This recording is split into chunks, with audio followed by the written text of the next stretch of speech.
Boa noite a todos, boa noite a todas. São 19h30, vamos caminhar com Jesus? Bom, vamos esperar agora as pessoas chegarem. Eu já estou com a minha pessoa aqui predileta, Mozinho está aqui do meu lado, assistindo a live, né? Se ela chamar, ela vai participar hoje? Não sei, vamos ver, né? Entendeu? A vantagem da live é que a live é para todo mundo. Essa live não é de ninguém, ela é de todos nós, né? Quem quiser participar, pode participar. Quem quiser concordar, concorda. Quem quiser discordar, discorda. Aqui a gente tem uma live que é democrática. Desde que você não ofenda as pessoas, desde que você não promova a violência, a gente está aí para ouvir você, né? Porque, aliás, isso é uma coisa que a gente tem que refletir como seguidor de Jesus. O Concílio Vaticano II, ele fala que existe uma hierarquia de verdades, né? Que algumas verdades são mais importantes do que outras, né? E até fala que as verdades relativas a Jesus são mais importantes, né? O Papa Francisco, que é um homem que gosta da moral, é ele é um grande teólogo moral, ele é um mestre da doutrina social da igreja, né?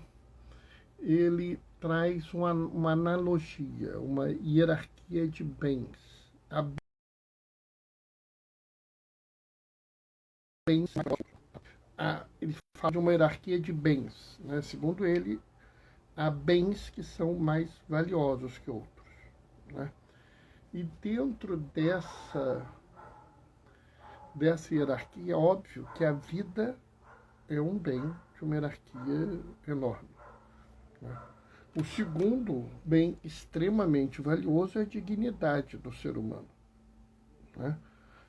Então, a partir desses bens, você tem outros bens que são construídos, né? Então, por exemplo, a liberdade religiosa, ela faz parte da dignidade humana.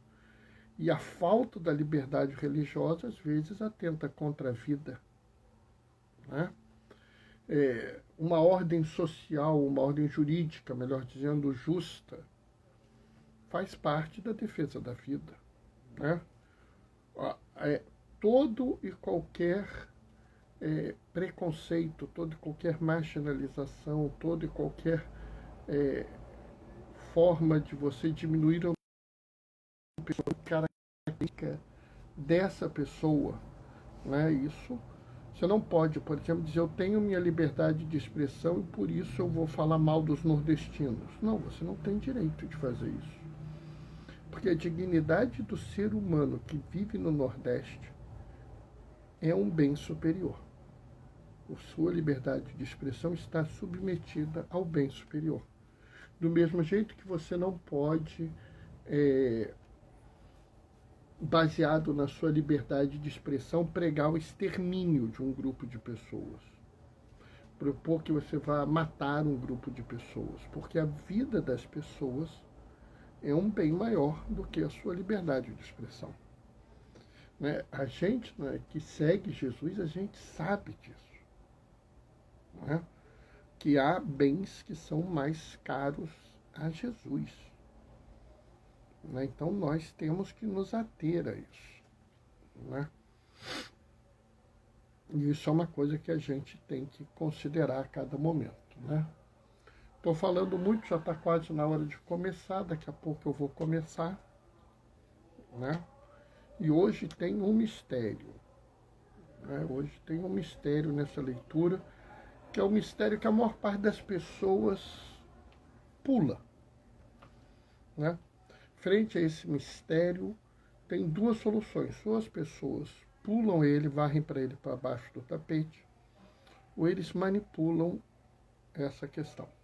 Como não é um mistério com M maiúsculo, né? Não estamos falando aqui de transubstanciação, não estamos falando aqui da, da, da realidade da vida no pós-vida e tal, É um mistério com M minúsculo, uma questão de compreensão. Eu vou passar para vocês a minha compreensão. E vamos começar, que já está na hora. Já deu 35. O Senhor esteja convosco. Ele está no meio de nós. Proclamação do Evangelho de Jesus Cristo, segundo Lucas. Naquele tempo, disse Jesus a seus discípulos: Eu vim para lançar fogo sobre a terra, e como eu gostaria que já estivesse aceso. Devo receber um batismo, e como estou ansioso até que isso se cumpra. Vós pensais que vim trazer a paz sobre a terra? Pelo contrário, eu vos digo, vim trazer a divisão. Pois daqui em diante, numa família de 5 pessoas, 3 ficarão divididas contra 2, e 2 contra 3. Ficarão divididos o pai contra o filho, e o filho contra o pai, a mãe contra a filha, e a filha contra a mãe, a sogra contra a nora, e a nora contra a sogra. Palavra da salvação. Há algum tempo atrás, esse foi um evangelho, inclusive, que foi lido no domingo, e eu, na época, baseado nas outras leituras, falei sobre a paz que divide. Essa live está aí no Instagram, já está no YouTube, então se você quiser, você pode olhar lá e ver essa live. Mas qual fogo é esse? Sabe, muita gente varre para baixo do tapete esse problema desse fogo. Muita gente manipula esse fogo.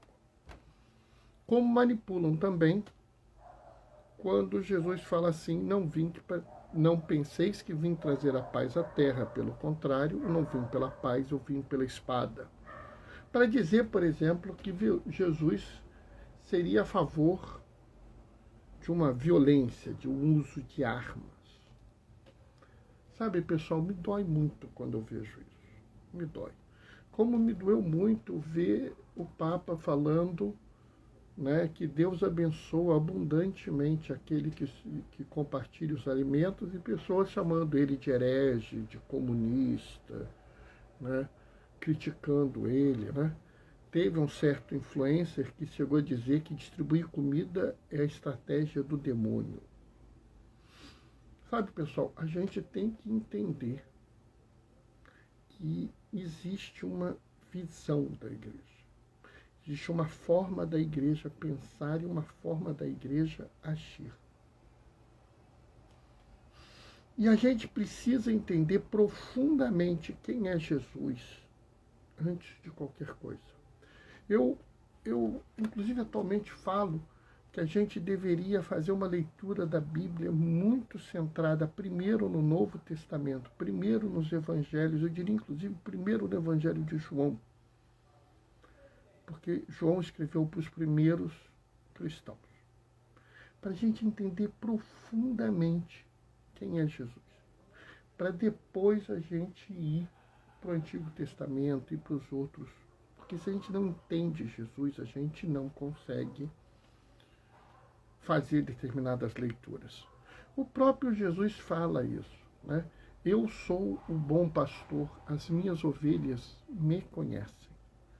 A gente precisa ouvir alguma coisa e dizer: isso aí é Jesus.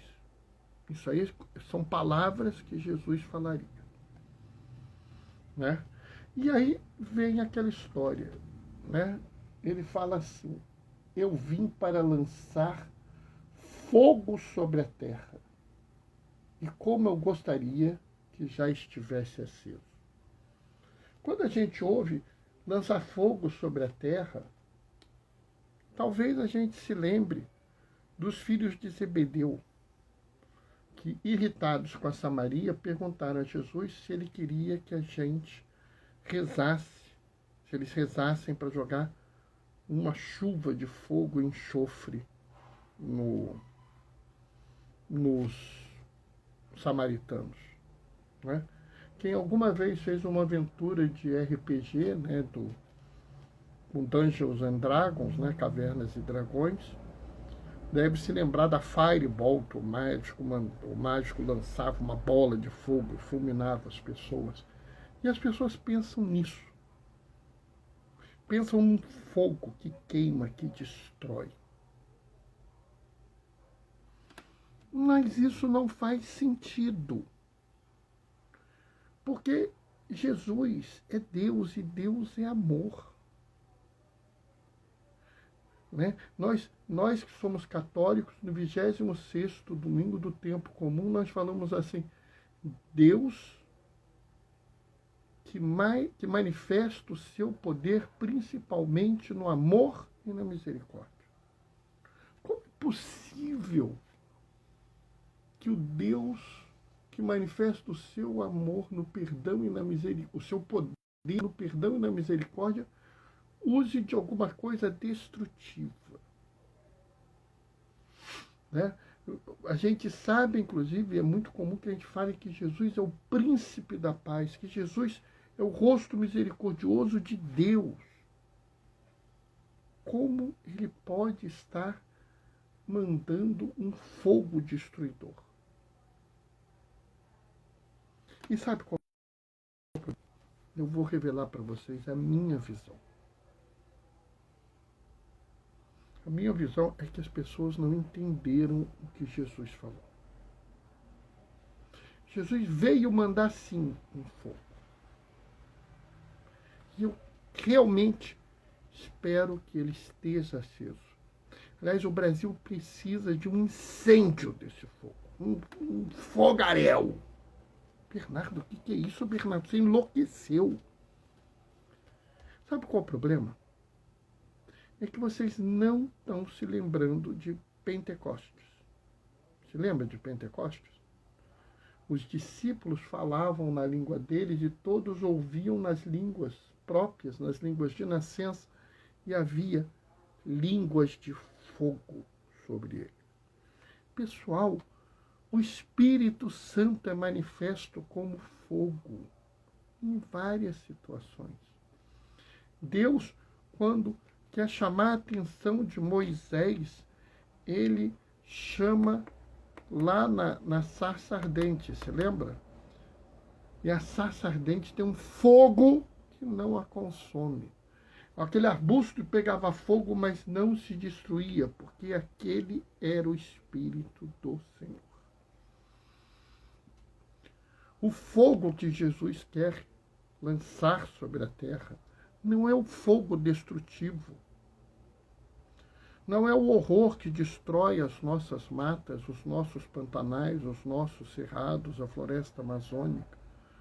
Não é o fogo que sai de uma arma que impulsiona um pedaço de chumbo para matar uma pessoa. É o oposto. Como nós rezamos, né? Creio no Espírito Santo, Senhor que dá a vida. É o fogo da vida. É o fogo que nos chama a agir no mundo. É o fogo que nos revela as Escrituras e que nos chama a seguir adiante. É o fogo que, inflamado no coração de homens e mulheres, levou homens e mulheres a atos de profunda coragem. Não, eu não estou falando de cruzada, de guerra, não.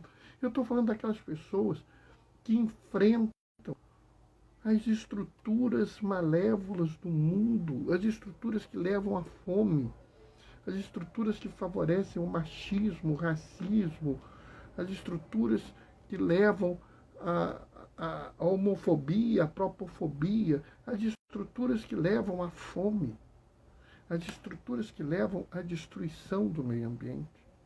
E algumas dessas pessoas levam tão a sério isso, que suas vidas são sacrificadas. Elas receberam o batismo. E no batismo nós falamos, eu te batizo em nome do Pai, do Filho e do Espírito Santo. O fogo que Jesus quer trazer à terra e que ele deseja estar aceso é o Espírito Santo. É o Espírito Santo que nos leva adiante. É o Espírito Santo que nos chama a conversar um com os outros. É o Espírito Santo que nos chama a compartilhar os alimentos, compartilhar o pouco que temos para acudir os outros e ser abençoados ricamente por Deus, como disse o Papa Francisco. E isso irritou várias pessoas, como Jesus fala. Essa é a divisão de Jesus. Os ímpios se revoltam contra os bons, porque a obra do bom mostra a iniquidade do mal. Quando você vê uma pessoa como o Padre Júlio Lancelotti, levando comida aos miseráveis, levando consideração, carinho aos miseráveis, muitos se revoltam. Quando você vê pessoas como Frei Davi, preocupado com a educação das pessoas mais vulneráveis, muitos se revoltam contra ele.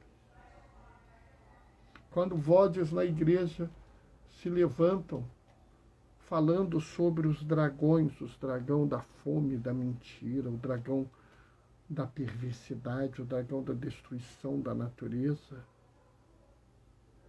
vozes se levantam contra eles.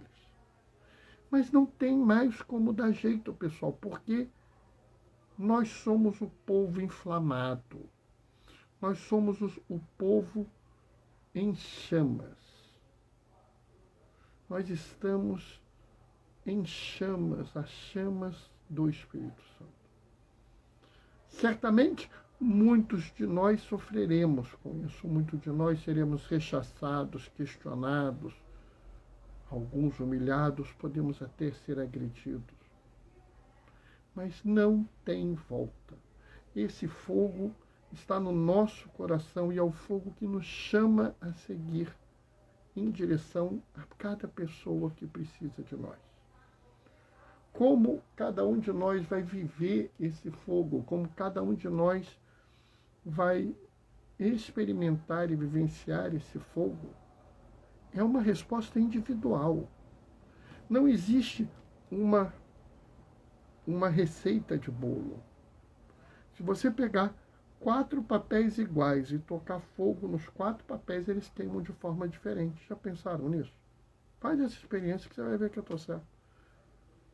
Tá? Pega 4 pedaços de papel, pega pequeno, porque se for grande pode pôr fogo em casa. Pega 4 pedaços de papel, põe num localzinho isolado, toca fogo, você vai ver que eles pegam fogo diferente.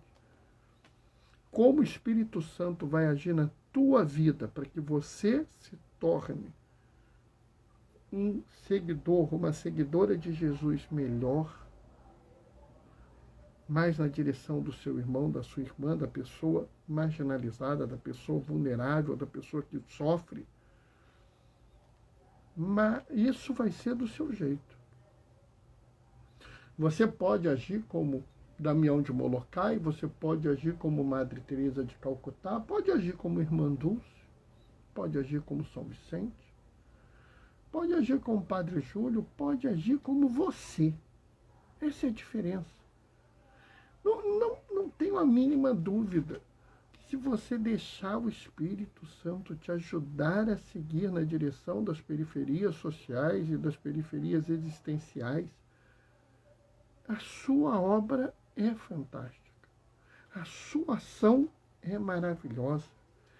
Bernardo, mas Damião de Molokai, ele fez hospital, ele fez cemitério, ele mudou a visão. Não interessa.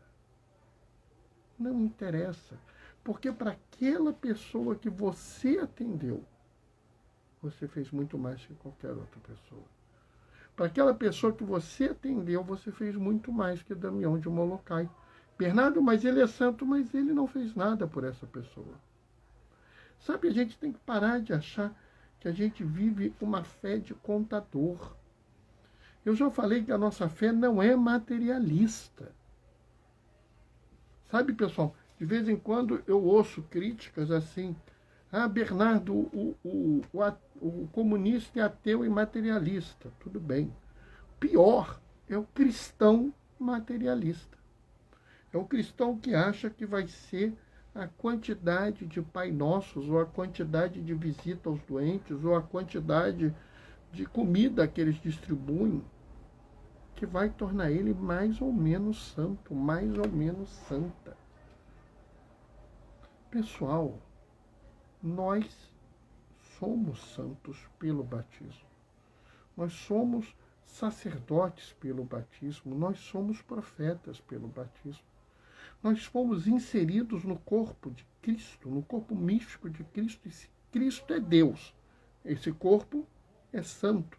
E se nós estamos inseridos nele, nós somos santos. Devemos agora agir como tal.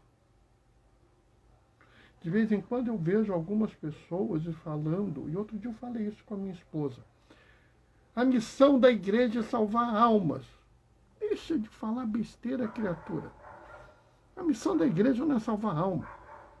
Aliás, a sua missão não é salvar alma, porque você não salva nem a sua alma. Eu não salvo a minha alma. Só quem salva é Jesus. Quem nos salvou foi Jesus. Ele já nos salvou. Mas, Bernardo, então qual é a missão? A missão é testemunhar o amor de Jesus ao mundo. Vós sereis minhas testemunhas de Jesus. Jesus fala claramente, assim vós sereis reconhecidos meus discípulos, se amarram uns aos outros. Sinceramente, pessoal, se você precisa realmente abraçar essa causa, e, na dúvida, deixa o fogo que Jesus quer jogar ao mundo atingir o seu coração. Que o Espírito Santo inflame o seu coração hoje, que o Espírito Santo lhe dê um coração em chamas. Chamas de amor, chamas de misericórdia, chamas de perdão, chamas de acolhida, chamas de inclusão, chamas de bem-querer, chamas que permitam que você veja o mundo com os olhos de Jesus. Porque assim, você só vai ver o que tem de bom em cada pessoa no mundo. Amém? Bom, pessoal, essa foi a reflexão de hoje. Espero que tenha sido uma reflexão proveitosa. Espero que vocês tenham gostado. Amanhã a gente se vê, às 19h30. Vou me despedir deixando a minha bênção. A bênção por intercessão de Damião de Molokai. Que desça sobre vós essa bênção do Deus Todo-Poderoso no amor, Ele que é Pai, Filho e Espírito Santo. Inflamem o mundo com o fogo do amor. Não se preocupem com os que vos criticar. Lembrem-se, bem-aventurados sois vós, quando os agredirem, ofenderem e falarem todo tipo de mal por causa de mim. Grande será a vossa recompensa no céu. Pessoal, até amanhã, 19h30. A gente se vê. Até lá. Beijos e bênçãos. Tchau, tchau.